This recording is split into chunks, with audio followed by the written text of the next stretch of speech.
Shalom, Israel, Most High in Christ. Bless. It's Officer Lemuel. This is a Sabbath class. We're going to be discussing the necessities of the saints. All right. We are living in times that we've never seen before in the earth in our lifetime. And we give all praise to the Most High because he's showing his true power and he's showing his true mercy amongst the nation of Israel.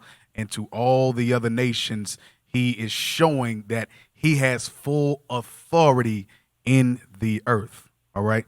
So we want to touch on the necessity of the saints.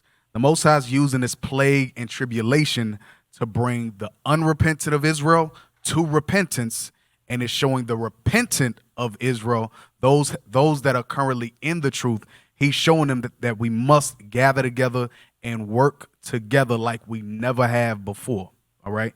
We're going to be building. We need to be looking to build skills, gather our resources, and be forward thinking and have foresight, what the scripture calls prudence in these times. All right. So we're going to start in Job chapter 36 and verse 8.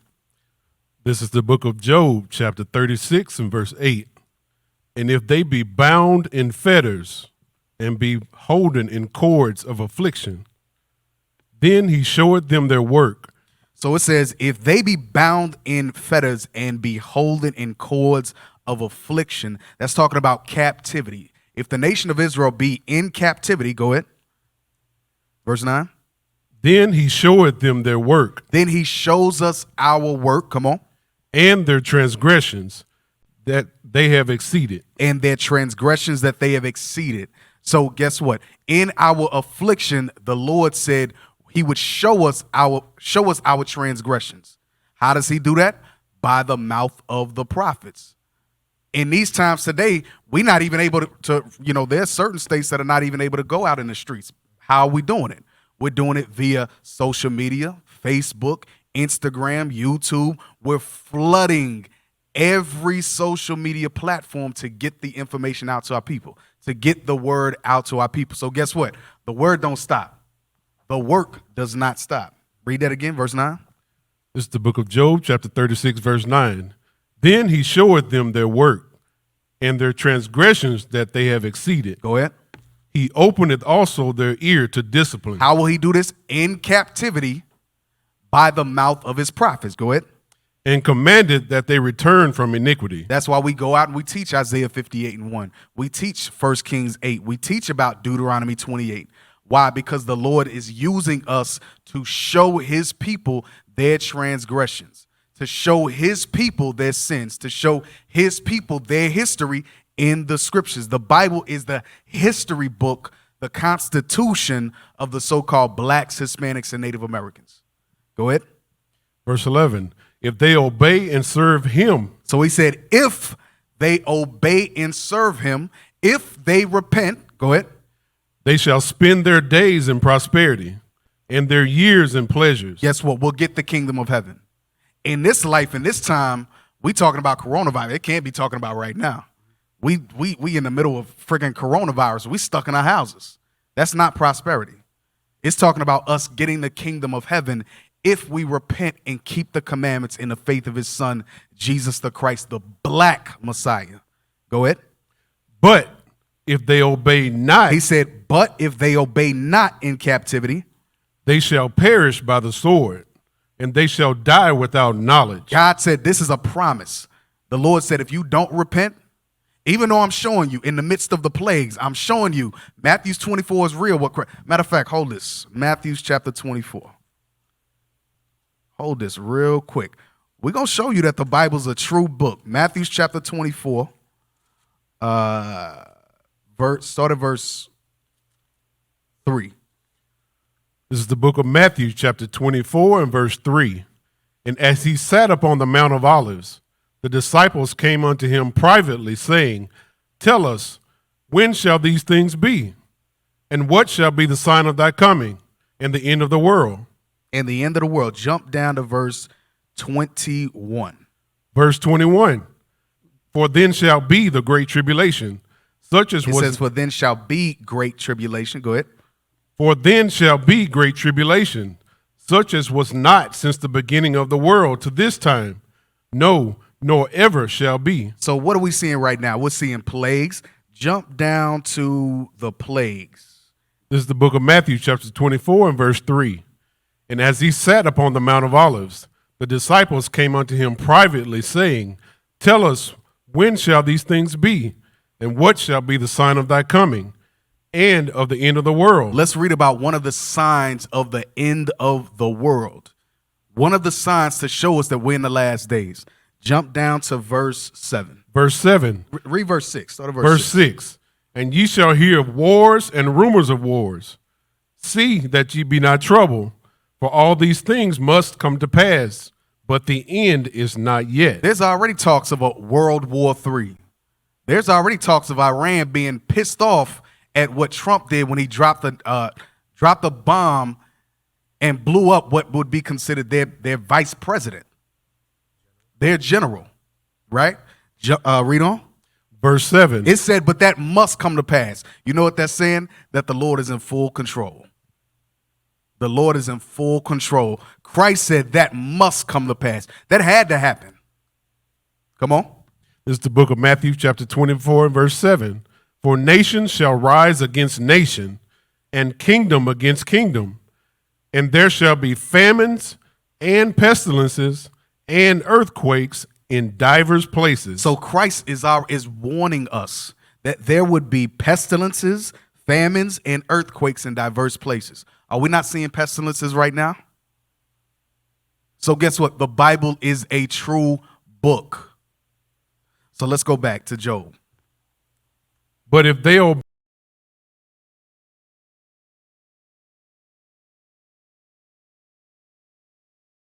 jump down to verse 15. Verse 15, he delivered the poor in his affliction. So God said he would deliver the poor of his people in their affliction. Read. And openeth their ears in oppression. And he's opening the ears of the nation of Israel in oppression. The Lord is using this to show who's really in control. When you have a nation of people, Esau, the so-called white man, is telling you, even though some of y'all are saying y'all sovereign, stay in the house, shelter in place, stay at home. And guess what? Y'all doing it. There's some rebellious that are going out to parks or whatever. That's kids. But guess what? Who's really in control? Who's really in oppression? The so-called blacks, Hispanics, and Native Americans. Who's over there in China right now getting knocked upside the head? That's not all nations. That's not Esau. That's not the Iranians, Iran over there. No, that's black people over there getting knocked upside the head, talking about, oh, now the coronavirus is your fault. You brought that over here. Wait, but I thought that it started with the Wuhan, then it started with, oh no, it's the China virus. Now all of a sudden, oh no, black people brought that over here. So it's showing you who's really in oppression. The Lord is using this to show the nation of Israel who his people are. And the scripture says, go to Deuteronomy chapter 28. Deuteronomy chapter 28. Because the Lord said something heavy. Deuteronomy chapter 28 and read verse 15, and then you're going to jump to verse 46. This is the book of Deuteronomy, chapter 28 and verse 15. But it shall come to pass, if thou wilt not hearken unto the voice of the Lord thy God, to observe to do all his commandments and his statutes, which I command thee this day, that all these curses shall come upon thee and overtake thee. Guess what? Getting knocked upside the head and being blamed for a virus that is being spread across the entire earth, that's a curse. There's a reason for it, though. Jump down to verse 46.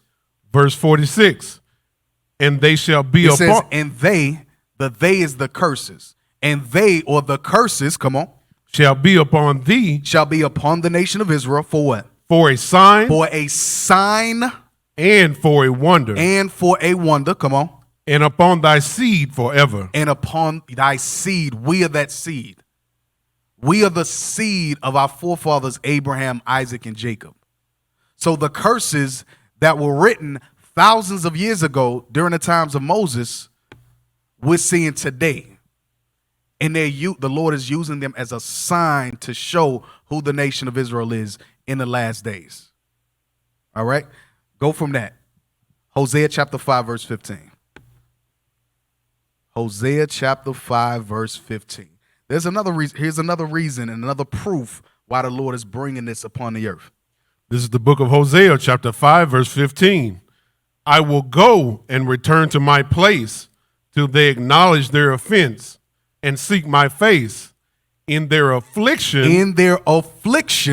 they will seek me early. The Lord is commanding the nation of Israel to seek him, to seek ye out of the book of the Lord and read. Why are these things happening in the earth?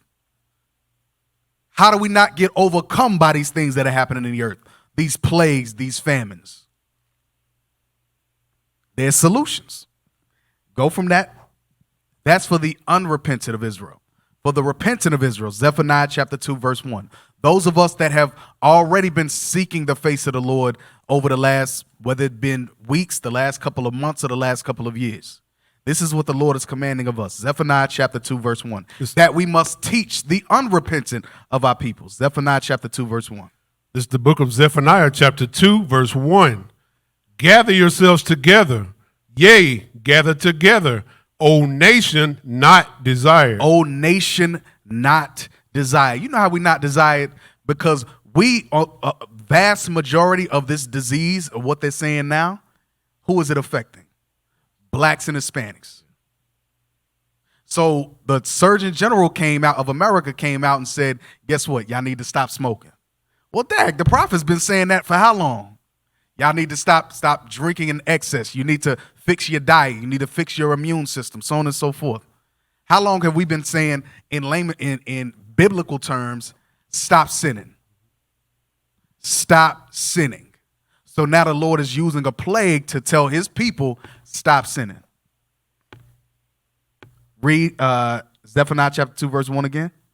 The book of Zephaniah chapter 2, verse 1.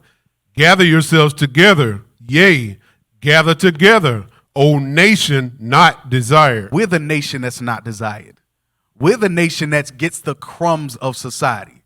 We're getting the crumbs that come from Esau's table with any resources, anything like that. That's our neighborhoods get the last of any resources.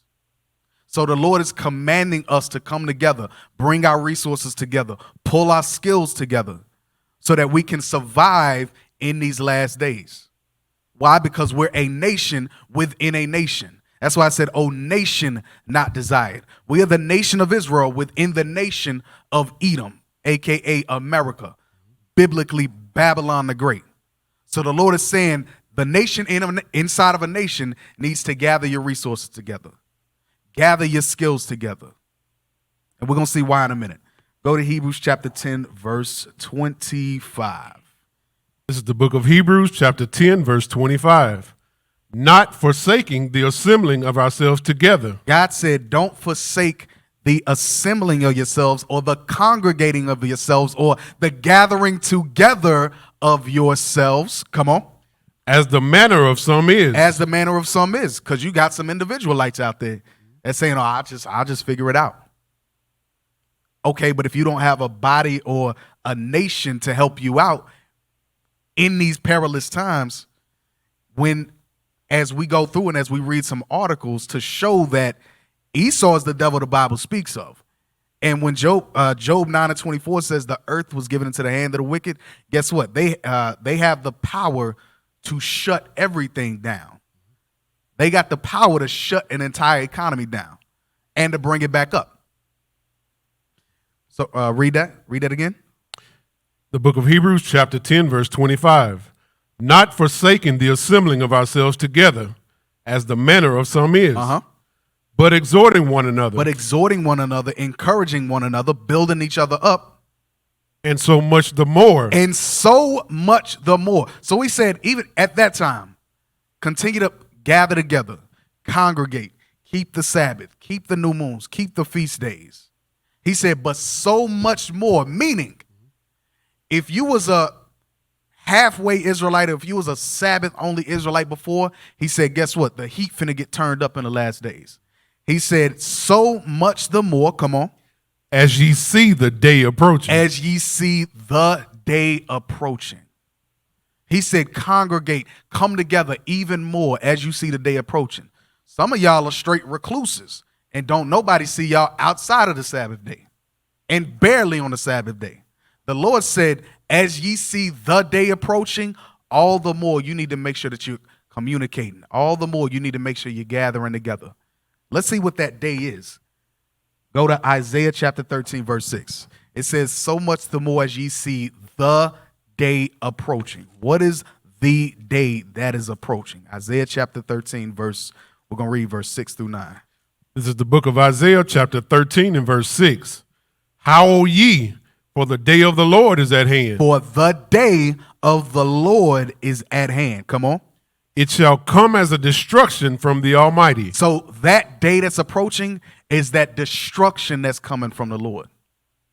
The judgment that's coming to America. That's the day that's approaching. That's the day that Paul was talking about. Go ahead. Therefore shall all hands be faint, and every man's heart shall melt. Yeah, when you see a nuclear missile falling from the sky, yeah, your heart's going to melt. You're going to be scared. You're going to be shaken. People are already scared and shaking in their boots just at rumors of World War III. That's only for a time, because as we read on, you'll see how people are still going to be marrying, giving in marriage, so on and so forth. Come on. Verse 8, and they shall be afraid. Pangs and sorrows shall take hold of them. They shall be in pain as a woman that travaileth. As a woman that travaileth, or a woman that has birth pains. The pains are stronger at certain hours than others. So she'll be, I'm hurting right now. And then 30 minutes later, I'm cool. And she'll be good for 2 or 3 hours. And all of a sudden it comes back, and then she good for another 2 or 3 hours, right? It says like a woman that travaileth. Go ahead. They shall be amazed one at another. Their faces shall be as flames. Their faces shall be as flames. Go ahead.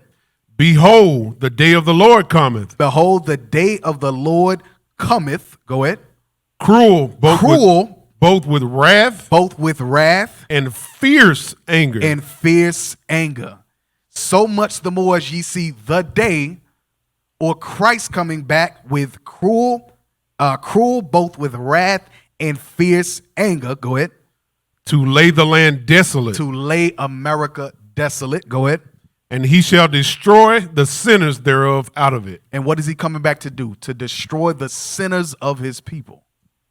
To destroy the sinners thereof out of it. So Paul said, going back to Hebrews 10 and 25, that's why Paul said, this is the book of Hebrews, chapter 10 and verse 25. Not forsaking the assembling of ourselves together. That's why Paul said, before destruction comes, before that cruel wrath and fierce anger of the Lord comes, as the manner of some is, don't forsake the assembling of yourselves together. Don't forsake congregating. Don't forsake fellowshipping. Don't forsake communicating. Come on.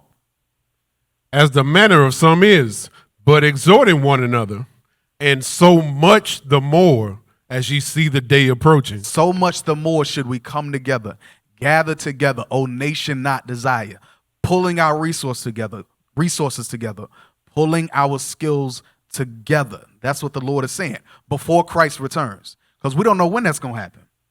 We have no idea when Christ is coming back, and I'm going to prove that. Go to Luke chapter 17, verse 28. I'm going to prove that. Because we could say, oh, he's coming back 400 years after 1619. Well, that's already past due. So now what? Luke chapter 17, read verse 28 through 30. This is the book of Luke chapter 17, verse 28. Likewise also as it was in the days of Lot. So Christ's return is going to be just like it was in the days of Lot. They did eat. They ate. They drank. They bought. They sold. They bought, they sold. They had jobs. They was working. Go ahead. They planted. They did what? They planted. They planted and what? They builded. And they builded. They planted and builded. Go ahead. Make sure y'all highlight that. They planted and they builded, because we're coming back. Go ahead. But the same day that Lot went out of Sodom, it rained fire and brimstone from heaven. Out of nowhere, it rained fire and brimstone from heaven without warning. Go ahead. and destroyed them all. And destroyed them all. And the same thing's going to happen here in America. That's what we just read in Isaiah chapter 13, verse 6 through 9. Go ahead. Verse 30, even thus shall it be in the day. Even thus, just like it was during the days of Lot, even thus shall it be in the day when the Son of Man is revealed. Even thus shall it be when the Son of Man is revealed. All right, so we don't know when Christ is coming back.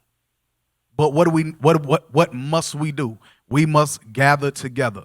And so much the more as we see the day of the Lord coming back with cruel wrath and fierce anger to destroy the sinners out of this land. That's what the Lord is saying. All right? Go from that. The Lord is telling Israel we must gather together and work together. All right? I keep talking about pulling your resources and your skills together. It's a reason why I say that. Go to Sirach chapter 29. I'm not repeating that just for no reason. All right? Some things you got to say more than once because people may not pick up on it the first time. So you got to say it over and over again. All right? Sirach chapter 29, verse 21. It's the book of Ecclesiasticus, Sirach, and the Apocrypha, chapter 29. What was the verse again? In verse 21. In verse 21. The chief thing in life is water. So we're talking about the chief things, the essential things of life. Go ahead. And bread. It says the chief thing for life is water and bread and clothing. And clothing on your back. Come on. And a house to cover shame. And a house to cover your shame, or a house to cover your nakedness. So these are the basic things that every brother and sister needs. It says water and bread, meaning food, clothing, and a house. Anything over and above that, hey, all praise to the Most High. You got a car, all praise to the Most High. Is it a chief thing? Not according to the scriptures. Right? So it says water, bread, clothing, and a house to cover shame. We see how quickly Esau can change things to affect your everyday life. That includes the chief things in life. Literally within a matter of a week, 2 weeks, a month, 2 months, we're seeing the economy at its worst. And this is not, we just at the beginning. We're seeing mortgages that are train wrecks. We're seeing rental. Nobody's able to pay their rent. We're seeing grocery stores that are looking desolate as hell. That's how quickly Esau can change things. When he tells you shelter in place, stay at home, then what you gonna do? When the chief things of your life are being affected, right? Let's read this article. This is the New York Times. It says U.S. food supply chain is strained as virus spreads. All right. So we're going to read this, and it talks about pork a couple of times, but it's talking about multiple markets. All right. Food, flour, eggs, so on and so forth, other meat industries. Obviously, Esau's the devil, so they pushing pork industries heavy in this article. All right. But we're talking about all food. All right. Go ahead. U.S. food supply chain is strained as virus spreads. Disruptions are expected in the production and distribution of products like pork, and localized shortages could occur. The nation's food supply chain is showing signs of strain as increased. So it says the nation's food supply chain is showing signs of strain. You're talking about the food supply for an entire country is being strained after about 2 months, month and a half, 2 months. And now the entire food supply is strained? Go ahead. As increasing numbers of workers are falling ill with the coronavirus in meat processing plants, warehouses, and grocery stores. Meat processing plants, warehouses, and grocery stores. These are the places where you get the chief things in life today, right? Go ahead. The spread of the virus through the food and grocery industry is expected to cause disruptions in production and distribution of certain products like pork, industry executives, labor unions, and analysts have warned in recent days. These issues follow nearly a month of stockpiling of food and other essentials by panicked shoppers that have tested supply networks as never before. So the supply chain is being tested like it's never been tested before. And you have people that, you look at what they did early on in this thing, and people start buying up toilet paper. I'm still not really sure why toilet paper specifically. Brothers will have to help me out on that. But that was one of the things that was strained, right? And other things were strained. I know when I was going to the grocery store, it was nothing but pork on the shelf. It's pork, and then there was some lamb. All praise to the Most High, because that was around Passover time. So there was lamb on the shelves. But as far as chicken and beef, I know eggs. Well, at least where I'm at up north, eggs and things like that, was in limited supply, and so the supply chain is being tested like it's never been tested before, because you got people in panic. So you got people buying more than what they need and not distributing. It's not like they buying it just to share with everybody else, right? Go ahead.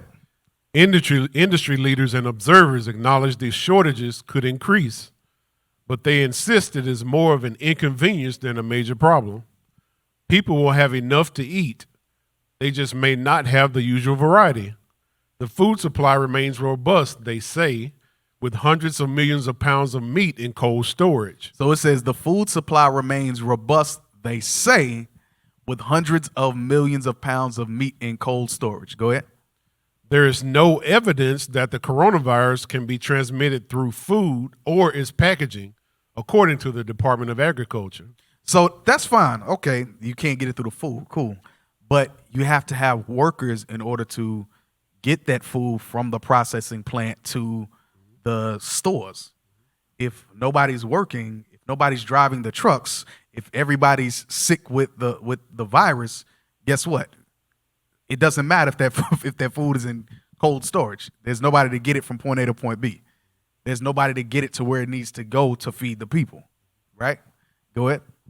Still, the illnesses have the potential to cause shortages lasting weeks for a few products, creating further anxiety for Americans already shaken by how difficult it can be to find high-demand staples. Find high-demand staples. Like flour and eggs. Basic things that you need. Flour, eggs, other meat products. And again, this is just the beginning. We just seeing the beginning of this thing, right? So go from that. That's why it says we've had, we've had to open up, and I'm talking about within IUIC. With things like this, we have the foresight, and the leaders in the multiple schools and congregations have to have the foresight to be able to supply food pantries to be able to serve those that are in need, those that are not able to get out of their house, those that live in areas that are going to be harder hit than others, to find basic things that you need, because people are panicking. So you have people that may not have certain things in their area, they go into another area and straining their supply. So now they're short. So you see how the cycle can go and grow, and the strain can grow on the basic things in life.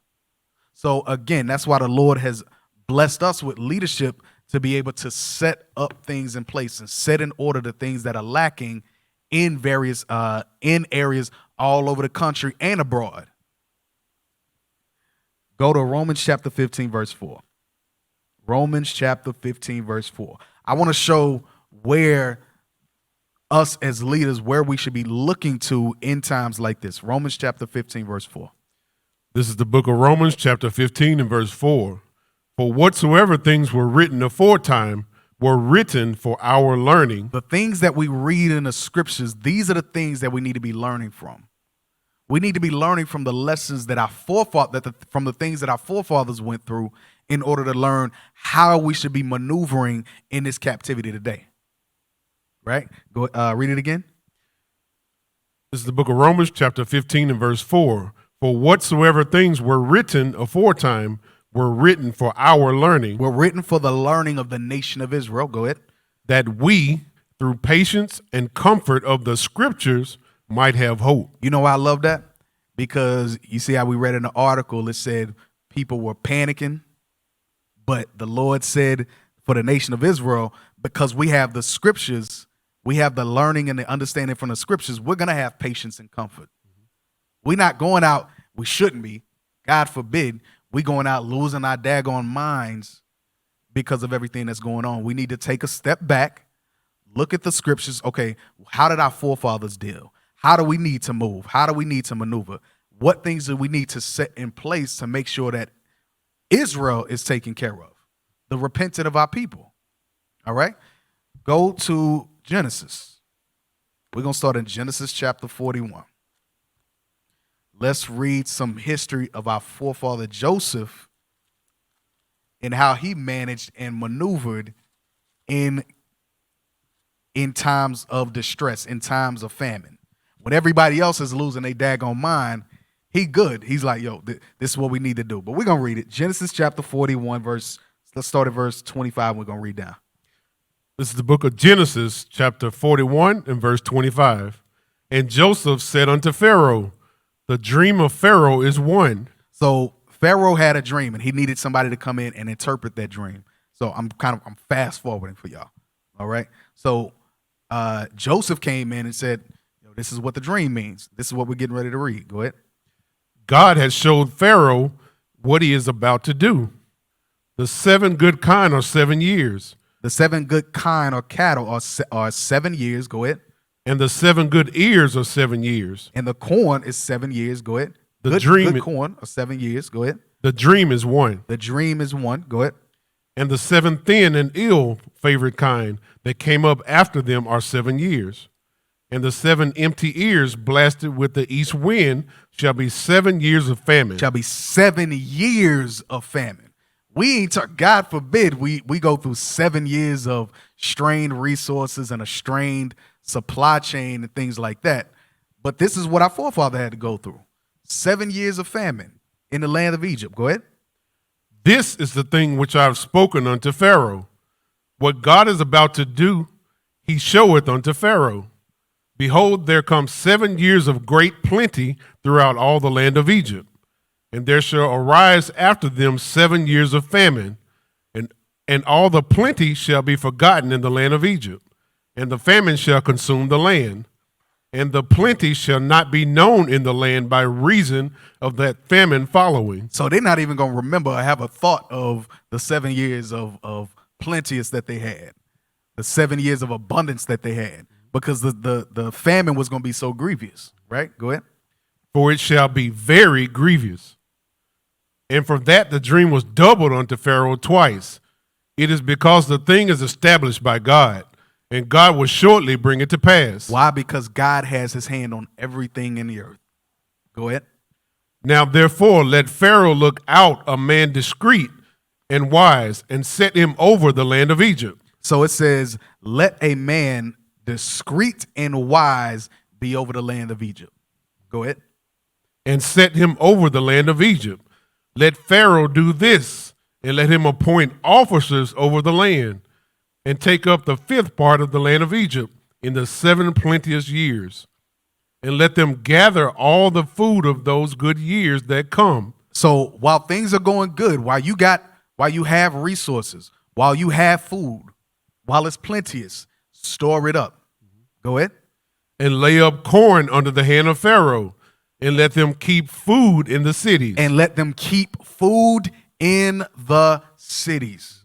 Go ahead. And that food shall be stored to the land against the 7 years of famine, which shall be in the land of Egypt, that the land perish not through the famine. And the thing was good in the eyes of Pharaoh and in the eyes of all his servants. So the plan that Joseph came up with, he said, listen, that the Most High endowed him with, he said, listen, this is the wisdom that y'all need to understand. While the land is plenteous, gather it up. All right, and store it up, put it away. Don't be greedy as hell. Don't be gluttonous and try to eat everything and say, oh, while we got it, let's live it up. No, be prudent. All right, go ahead. Verse 37 again. And the thing was good in the eyes of Pharaoh and in the eyes of all his servants. And Pharaoh said unto his servants, can we find such a one as this, a man in whom the Spirit of God is? He said, a man in whom the Spirit of God is. That spirit of foresight, that spirit of forethought, that spirit of prudence, that's the Spirit of God. So what does that say about IUIC? The Spirit of God is moving in us. That's what the Bible is saying. We're going to prove it more in a minute. Go ahead. And Pharaoh said, I just like saying it. That's beautiful. Read on. And Pharaoh said unto Joseph, for as much as God has showed thee all this, there is none so discreet and wise as thou art. Thou shalt be over my house, and according unto thy word shall all my people be ruled. Only in the throne will I be greater than thou. And Pharaoh said unto Joseph, see, I have set thee over all the land of Egypt. So guess what? Joseph, in his wisdom, he was put over all the land of Egypt. Why? Because he had a plan. He understood how to prepare in times of distress, in times of despair, in times of famine, in those most grievous times. The Lord gave him the spirit of wisdom and prudence and foresight and forethought to be able to prepare for those grievous times. And the Lord has given us that same wisdom today. Why? Because we can go back to the records of our forefathers, like Paul said in Romans chapter 15, verse 4. We can learn from these things and be comforted and have patience in knowing that we're not going to go to the store panicking and losing our daggone mind and getting stabbed over toilet paper. We're not doing that. Go ahead. Jump to verse 47 and 48. Verse 47. And in the 7 plenteous years, the earth brought forth by handfuls, and he gathered up all the food of the 7 years, which were in the land of Egypt, and laid up the food in the cities. The food of the field, which was round about every city, laid he up in the same. Laid it up in the storehouse. Jump to verse 53 and 54. Verse 53.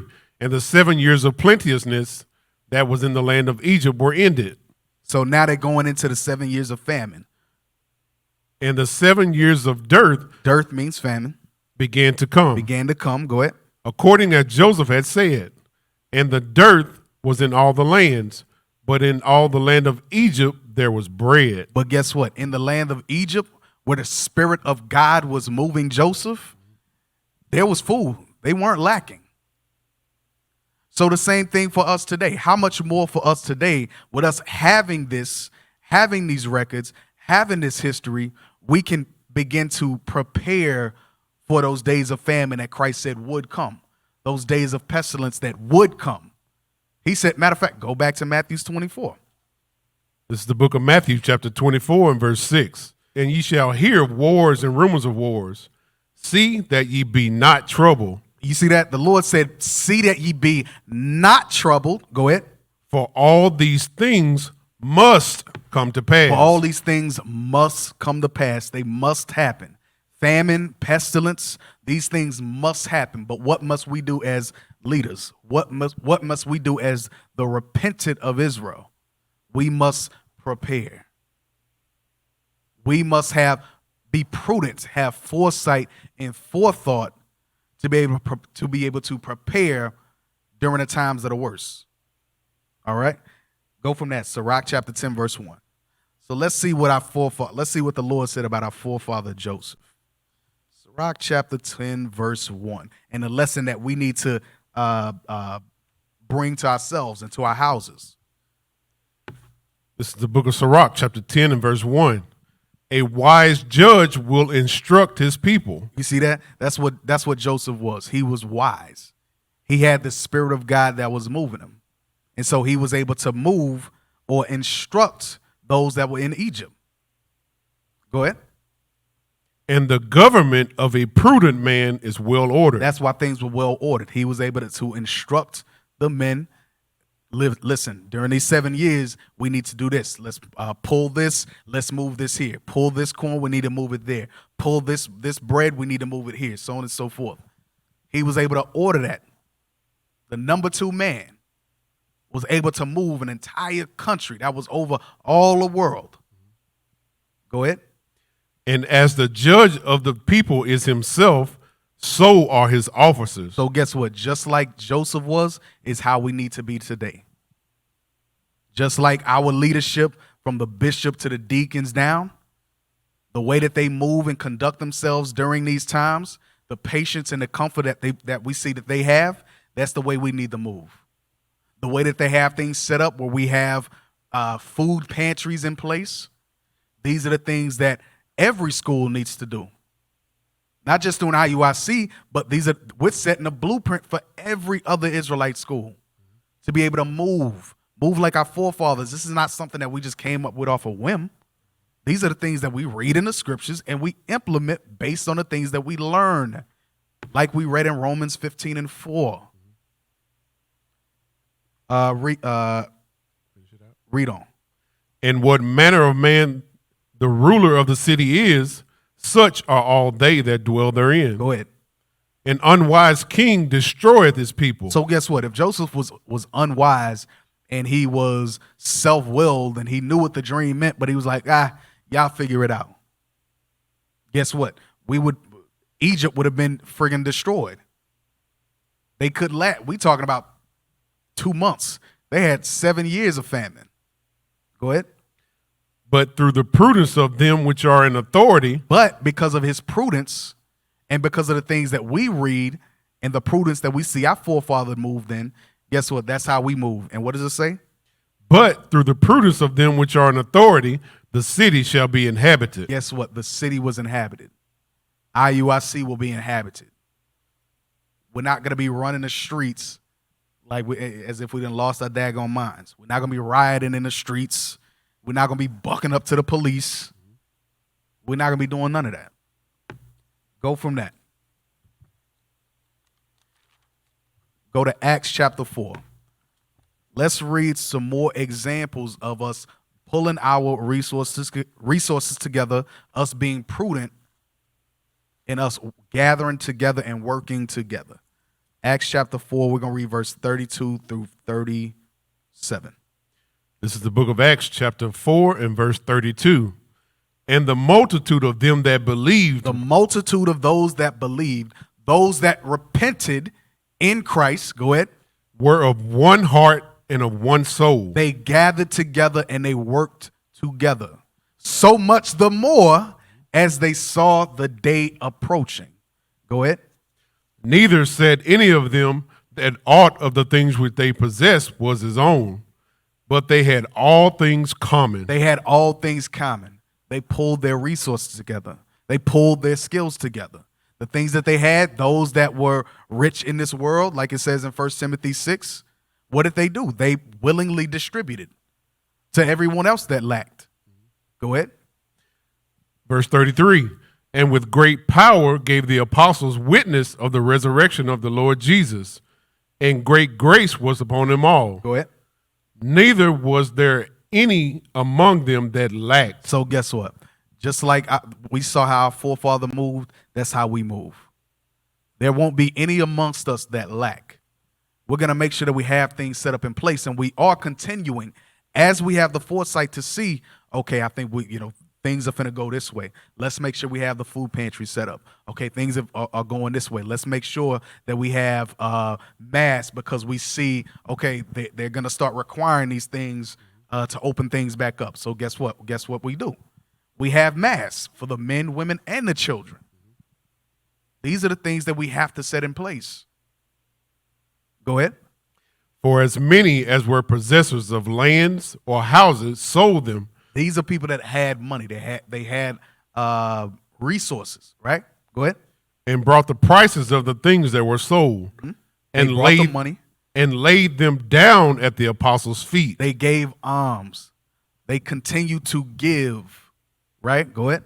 And distribution was made unto every man according as he had need. Why? Because amongst the nation of Israel, distribution won't stop.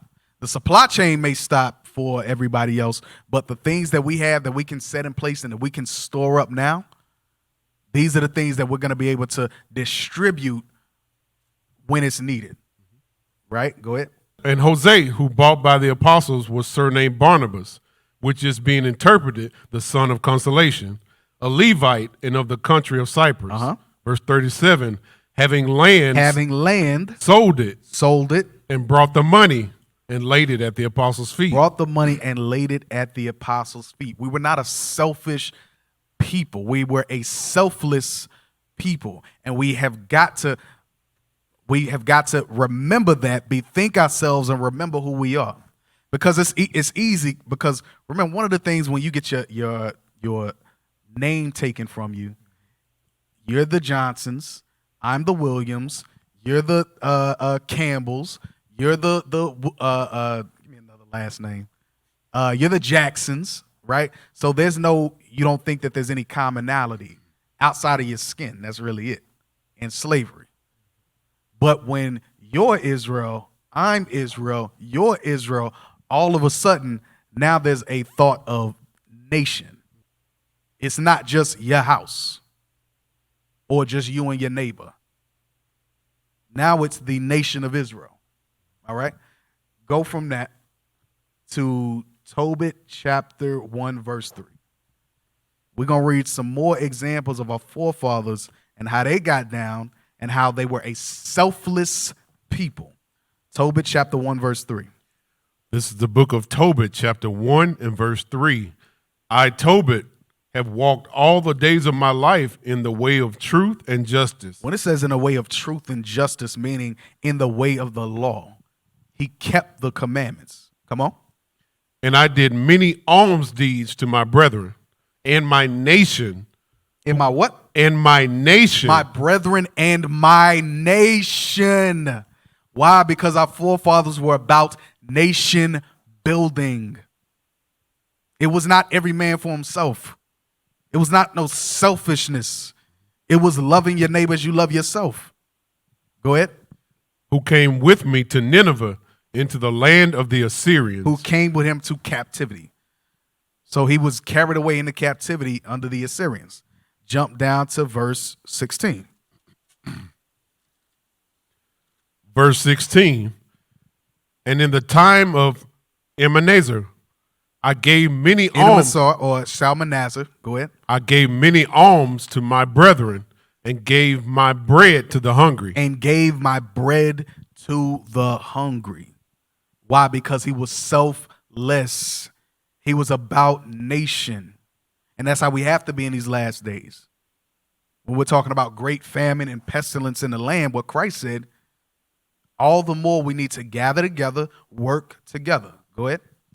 And my clothes to the naked. And he gave the clothes, he gave his clothes to the naked. That's why we send clothes to other countries. Because we are about nation building. It's not a every man for himself thing. Go ahead. And if I saw any of my nation dead. He went so far as when the Assyrians would kill someone in Israel and just leave them out in the open. Just leave the dead body out in the open. Tobit went so far as to, if he saw anybody like that of his nation, go ahead. And if I saw any of my nation dead or cast about the walls of Nineveh. What would he do? I buried him. He would bury the body. He would give them a proper burial, as proper as it could be in captivity.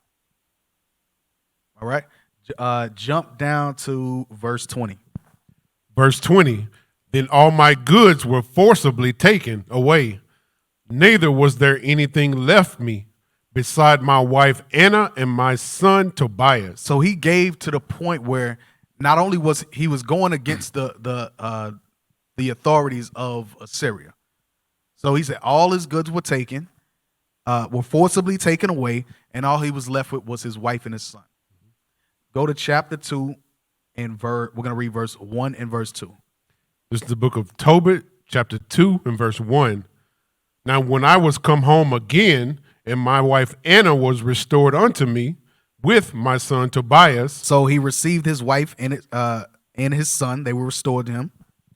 In the feast of Pentecost. During the feast of Pentecost. Which is the holy feast of 7 weeks. There was a good dinner prepared me, in the which I sat down to eat. So he had a dinner prepared for him. Go ahead. And when I saw abundance of meat. But when he saw all this meat that he had, when he seen that he had more than enough for himself and his house, go ahead. I said unto my son, Go and bring me what poor man soever thou shalt find out of our brethren. Out of our brethren. He wasn't talking about feeding everybody. Let's read that again. Can we read that one more time? Let's read that one more time. All right. Verse 2. And when I saw abundance of meat, I said unto my son, Go and bring what poor man soever thou shalt find out of our brethren. Out of our brethren. We not setting up no food pantry to feed Esau, feed Elam, feed the East Indians and all that. We're setting these things up and setting these processes up for our people, these distributions up for our people, our nation. The same spirit our forefather Tobit rolled in. The repentant of our people. Thank you. The repentant of our people. Go ahead.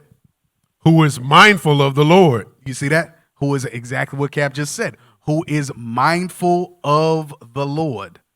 Go ahead. And lo, I tarry for thee. And lo, I tarry for thee, I wait for thee. All right. So our people were always mindful of those of us that were poor, those of us that did not have as much, and we made sure that they didn't lack in anything. The chief things. All right. Go from there to Proverbs chapter 27, verse 23. So all the more us as leaders, us as the men of the Lord, and when I say leaders, even leading in your own house, making sure that you have provisions in your own house. And then once you're able to provide for your house, guess what? That translates to you being able to take care of the nation. 1 Timothy 3 and I think it's verse 5. This is the book of 1 Timothy chapter 3 and I'll start at verse 4 if it's okay. One that ruleth well his own house, having his children in subjection with all gravity. Mm-hmm. For if a man know not how to rule his own house, how shall he take care of the church of God? So guess what? If you're able to take care of your own house, those actions and that thought process is going to translate to the entire body. It's going to translate to the entire nation. Proverbs chapter 27, verse 23. This is the book of Proverbs chapter 27 and verse 23. Be thou diligent to know the state of thy flocks, and look well to thy herds. It says, and look well to thy herds. It says, be thou diligent to know the state of thy flocks, to know the state of the body, to know where people are. Okay, this brother lost his job. We need to, what can we set up? Or even if it's, for example, today, Esau has set up a lot of resources, made unemployment easy, made food stamps and things like that. Made those things readily available. So even if we don't have it, unfortunately, but we don't have it to where we can pay everybody's rent or we can feed everybody for 6 months at a time. We don't have it like that. At the bare minimum, at the least, we can make sure, do you have all the links and the resources that you need to be able to apply? Hell, do you even have a computer? Come to the house. You can use my computer, fill things out. Okay, you don't know how to fill out the personal loan. Maybe it's a brother or sister that's elderly. They don't use computers like that. Okay, just give me the information, or you sit down with me, give me the information. Let's fill this thing out. Let's make sure you have what you need. These are the things that we have to be mindful of during these times of affliction. The Lord is bringing us on the earth for the nation of Israel, because of the nation of Israel. The earth was given to the nation of Israel. The Lord could care less about all the other nations. Like he could literally care less when you read in 2 Ezra 6. All right. Go from that. Read Proverbs again. I'm sorry. This is the book of Proverbs chapter 27 and verse 23. Be thou diligent to know the state of thy flocks, and look well to thy herds. It says, and look well to thy herds. Or the sheep of the house of Israel. That's what the Lord is saying. We need to be diligent to make sure that we know what's going on. Make sure brothers and sisters have what they need to be able to live and survive in this captivity until Christ returns. Go from that. So whether it is, I said all that to lead up to this. All right. There are basic things that we can do in our own houses to make sure that we can survive in this captivity. I'm gonna give you an example. When I talked about skills and resources, all right?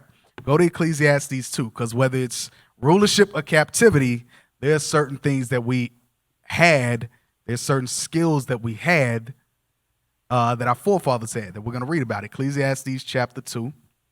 We're going to read about rulership first, and we're going to read about captivity. Verse 4 and 5. This is the book of Ecclesiastes, chapter 2 and verse 4.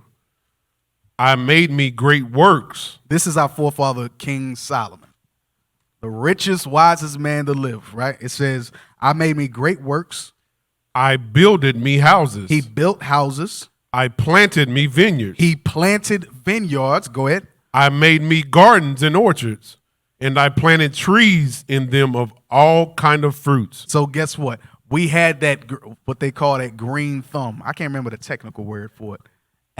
Of agriculture. We had that spirit of agriculture. We at that time we couldn't depend on Kroger. We couldn't depend on Sam Walmart, Target. We couldn't depend on those things. We had to be self-sufficient. This was so people gonna say, oh, well, that's easy. When you got everything, when you got all the money in the world, it's easy. Get a couple men, plant your garden, right? Now let's see what the Lord said in captivity. Jeremiah chapter 29. We're going to read verse 4 through 6. This is the book of Jeremiah, chapter 29 and verse 4. Let's see if anything changed from rulership to captivity. Thus saith the Lord of hosts, the God of Israel, unto all that are carried away captives. So it says, thus saith the Lord of hosts, the God of Israel, unto who? Unto all that are carried away captives. Are we not carried away captives here in America? So guess what? This wasn't just for this time. It wasn't just during the times of Babylon. Today we're in spiritual Babylon, a.k.a. America. And this is what the Lord said. Go ahead. Whom I have caused to be carried away from Jerusalem unto Babylon. Build ye houses. Build ye houses. Go ahead. And dwell in them. And live in them. That's a chief thing in life, right? We just read that in Sirach 29. Go ahead. And plant gardens. And do what? And plant gardens. And plant gardens. Go ahead. And eat the fruit of them. And eat the fruit of them. That's agriculture. That's being self-sufficient. That's you making sure you can you're maintaining a source of food for yourself, for your house, for your nation. We've talked about it in times past, but now the Lord is bringing us to a point where, okay, now you need to, you're talking a good game. Now how you going to back it up? The Lord said in captivity, verse 5, build ye houses. Build houses. And dwell in them. Live in them. And plant gardens. Plant gardens. And eat the fruit of them. And eat the fruit of them. That's even going into your diet. Because what they're saying is, if you have an immune deficiency, a big portion of that is your diet. So if you got a piss poor diet and you depending on McDonald's and Chick-fil-A and Taco Bell and Taco Bueno and Cheddar's and whatever else, all these other fast food places or restaurants, you ain't got a chance in hell. And when I say hell, I'm talking about literal captivity. You ain't got a chance in this captivity. So the Lord is even going into your diet, eating fresh foods every once in a while, eating fresh vegetables and fruits every once in a while. Hell, every day. But understandable in certain areas, you may not have it to the point where you can eat fresh like that. But even on a small scale, and I'm telling you now, and I'm going to show you in a minute, even on a small scale, you can start off very small. Nobody's talking about digging up your whole backyard and planting a garden right off the bat with no experience. But what the Lord did give us in these last days is YouTube and Google. So it ain't far-fetched to start small. Read verse 5 again, and then and we're going to read verse 6. This is the book of Jeremiah, chapter 29 and verse 5. Build ye houses and dwell in them, and plant gardens and eat the fruit of them. Mm-hmm. Take ye wives and beget sons and daughters. And Take wives and beget sons and daughters. Get married, not fornication. He's not talking about no one-night stand. He ain't talking about no hit it and quit it. He's talking about taking a wife, which is honorable in all, like you read in Hebrews 13:4. It says, and beget sons and daughters, or have children. Go ahead. And take wives for your sons, and give your daughters to husbands, Marry off your children. Go ahead. that they may bear sons and daughters, that ye may be increased there and not diminished. That ye may be increased and not diminished as a nation. Have children so that your lineage continues. Right? So the Lord said, in captivity, you can build houses and plant vineyards. You know how you can do that? Let's go to Google and just type in home, a windowsill garden. Windowsill garden.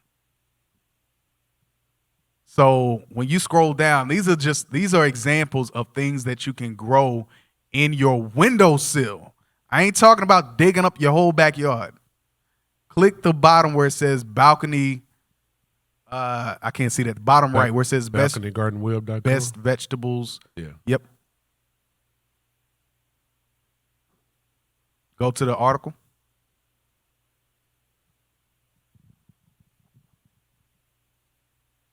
Windowsill vegetable gardening. 11 best vegetables to grow on windowsill. On a windowsill. Blow that up.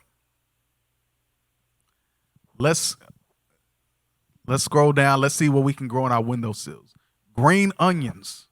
You can grow green onions in your windowsill. What we're talking about is fresh foods that you can grow without having to use a backhoe, without having to use I don't know no other gardening terms, but or anything else. Rakes and stuff like that. You don't have to use none of that. Go ahead. Blow it up a little bit bigger. I can't see that. Loose leaf lettuce. Loose leaf lettuce. Scroll down a little bit. Oh, actually, go just a little bit. Scroll up just a little bit. Read that tip at the bottom for the green onions. It says a tip.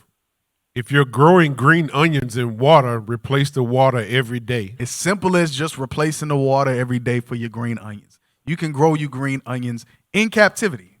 You can grow fresh food in captivity. That's what we're reading. Go ahead. Loose leaf lettuce. Scroll down. Tip. Wide, shallow containers are sufficient and provide you small crop. Learn how to grow lettuce in a pot. Learn how to grow lettuce in a pot. In a pot. Some of y'all spend $50 a week eating out. You mean to tell me you can't, okay, maybe a month. $50, $100, $150, $200 a month that y'all are spending eating out. You mean to tell me you can't take $10 and go to Walmart and go get a pot, put some dirt in it and some seeds? Now, you may have to go abroad to get fresh seeds and not get processed seeds or Monsanto or GMO seeds. But hell, that's the least you can do. Some of y'all ordering crap off of Alibaba and what's the other one? I forget the other name, but that other overseas clothing thing that's over there in China. Hey, Alibaba is Chinese. I hope y'all know that. Yeah, no, I know that. The name yeah. sound Ishmael might Yeah. trick you up, but that's Chinese. You Yeah. mess around and get a COVID seed. So I don't know. I forget. Go ahead. Tomatoes. Tomatoes you can grow in your windowsill. Tip. Cherry tomatoes don't require a big, deep pot. You don't even need a big pot to grow tomatoes. Go ahead. You can use a small to medium-sized container. If you like to grow them in hanging baskets near your windows, it is possible too. So you can grow them in a hanging basket near your window. Next. Spinach. Spinach. Good leafy greens. This is what y'all need. This is what y'all need. We're talking about helping your immune system, helping your digestive system, so on and so forth. And this is stuff that you can do in your windowsill, in your house, and be applying what we just read in Jeremiah 29. Go ahead.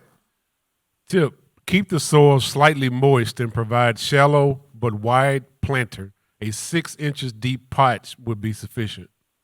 And the thing about this too is you don't got to spend a ton of money to get started. Again, just start small and build the habits, build the skill at a small level. Even if you just pick two off of this list, that's fine. Start with spinach and tomatoes. If you don't like onions, start with onions and spinach. Right? Go ahead. Read that part right above it. It says, you can have your own spinach and you don't need a big yard for this. You can grow it on a windowsill if it receives only a few hours of sun. So you only need a few hours of sun in a windowsill to grow fresh spinach. Go ahead. Chilies, peppers. Tip, provide as much sun as possible and keep your eyes on pests. So that's all you got to do. Just make sure there ain't no bugs in your house. Go ahead. Number 6, carrots. You can grow carrots. You can read above. Growing carrot on windowsill is possible, and you can expect a decent homegrown harvest in small pots or window boxes. Carrot plants need regular watering, otherwise the roots, carrots, will dry out and crack. Growing this root vegetable in containers is easy, and it doesn't take much space too. You see that? It's easy and it doesn't take much space. Go ahead. Sprouts. I used to grow sprouts all the time. Literally all you do is put the seed in there, throw some water in it, and that's it. Literally that's it. And that sprout will grow up in a couple of days, and you got fresh sprouts for your sandwich or your wrap or whatever. The healthiest stuff you can grow almost anywhere in your home. Because they don't need sun like that. Go ahead. Also on the windowsill, it is such a rewarding experience as they grow easily and quickly. Mm-hmm. All you need is a quart jar, a few tablespoons of sprouting seeds, and water. In a week, you'll have a jar full of healthy, delicate sprouts that you can sprinkle on salads, add to sandwiches, or toss into soups for a delicious and healthful twist on your favorite recipe. There you go. Easy. And the thing too is you're going to go to the store and you're going to spend, $5, $10 on sprouts when you can just buy the seeds, throw some water in it, and you got it for a week. In a week, you got sprouts. Those seeds that don't grow, you throw more seeds on there and those will sprout up. So you can reuse the same sprouts. Go ahead. Garlic. Very good for, what is garlic good for? Is that the immune system, right? Immune system. Antiviral, antibacterial, and so forth. Very good. So garlic is great for your immune system, antiviral, antibacterial. Perfect for what you need for things like this. It's friggin' COVID stuff. Read the tip. Choose at least 6 inches deep pot. All right. Microgreens. The tip. No, read the Read yeah, that I whole like thing? that. Okay. A big bowl of green leaves can be a prime source of vitamins A, C, K, and folic acid. A big bowl of green leaves provides all the minerals and the nutrients that you need, that your body needs. Go ahead. And microgreens, aka seedlings of herbs and vegetables, maybe even more nutrient rich and tasty than the mature ones. Here's everything about growing microgreens. All right. Go down. Radishes. Let's go a little bit faster. Radishes, beans and peas. All right. So that was the end of that. So these are things, again, I'm giving y'all simple solutions and simple things that we can do, even on a small level, until you can get to the point of, we can purchase land and go out and grow our own. Not every house has that ability. Not every school has that ability on the front end. But guess what? You can start small, build the skill up, build the talent up on a small level. That way, by the time you get to the big leagues of being able to do something in your backyard, in your house, growing fresh mint. Why? Because whether it be rulership or captivity, these are the things that we did. We provided for our nation. We provided the chief things in life. There was nobody amongst us that lacked. All right. So all praise to the Most High. I pray that brothers and sisters, y'all gathered something and gleaned something from the class, that y'all continue to learn and grow and build in the spirit, that y'all are using this time to gather together, that y'all are using this time to continue to communicate often, and especially so much the more as you see the day approaching, that you have the foresight and the forethought and the prudence to be able to prepare your house, prepare yourself, prepare the church, prepare the nation for the return of Christ and the kingdom of heaven. And with that, we say shalom. We used to scream black power while Heron was pushed. But at the end of the day, nothing's in vain. IUIC has been given a vision. The tents of Judah has risen. Many has attempted the mission, minor murmuring, omitting, and missing the mark. Just reading that he had the flame of fire in his eyes gave us the spark. We on Paul's mission. We out on the road, purple and gold, from Mexico, Cuba, Haiti, Ghana, Sierra Leone. 144,000 boots banging, concrete crackling. These are our men repented at heart. The scriptures is proof. IUIC, we deliver the truth.